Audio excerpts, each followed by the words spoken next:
இலங்கை கடற்படையில் மீன்பிடியில் ஈடுபட்ட 17 இந்திய மீனவர்களில் 13 மீனவர்கள் விடுதலை செய்யப்பட்டதோடு ஏனைய 4 மீனவர்களையும் விளக்கமறியலில் வைக்க நீதவான் உத்தரவு பிறப்பித்துள்ளார்.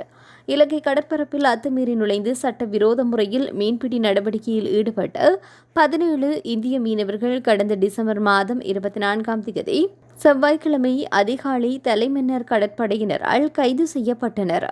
குறித்த மீனவர்களுடைய வழக்கு இன்றைய தினம் விசாரணைக்கு எடுத்துக் கொள்ளப்பட்ட போதே மன்னர் நீதவான் குறித்த மீனவர்களை விளக்கமறியலில் வைக்குமாறு உத்தரவு பிறப்பித்துள்ளார். கைது செய்யப்பட்ட 17 மீனவர்களும் தலைமன்னார் கடற்படை முகாமில் தடுத்து வைக்கப்பட்டு முதற்கட்ட விசாரணைக்கு உட்படுத்தப்பட்ட நிலையில் மேலதிக விசாரணைகளுக்காக மன்னார் கடற்றொழில் நீரியல் வள திணைக்களத்தில் ஒப்படைக்கப்பட்டிருந்தனர். கடற்றொழில் திணைக்கள அதிகாரிகளின் விசாரணையின் பின்னர் மன்னர் நீதவான் நீதிமன்றத்தில் 17 சந்தேக நபர்களையும் ஆயர்படுத்திய நிலையில் சம்பந்தப்பட்ட 17 மீனவர்களையும் விளக்கமறியலில் வைக்குமாறு உத்தரவு பிறப்பித்துள்ளார். தொடர்ந்து விசாரணைகள் இடம்பெற்று வந்த நிலையில் குறித்த மீனவர்கள் இன்றைய தினம் மீண்டும் வழக்கு விசாரணைக்கு அழைத்து வரப்பட்டனர். விசாரணை முடிவில் குறித்த 17 இந்திய மீனவர்களில் 2 மீனவர்களுக்கு கைவிரல் அடையாளங்கள் பெறப்படாத காரணத்தினால் 2 மீனவர்களையும் எதிர்வரும் 13ஆம் தேதி வரைக்கும் விளக்கமறியலில் வைக்குமாறும் மேலும் 2 மீனவர்களுக்கு 2வது தடவையாகவும் எல்லை தாண்டி சட்டவிரோத இழுவைமடி வலையை பயன்படுத்தி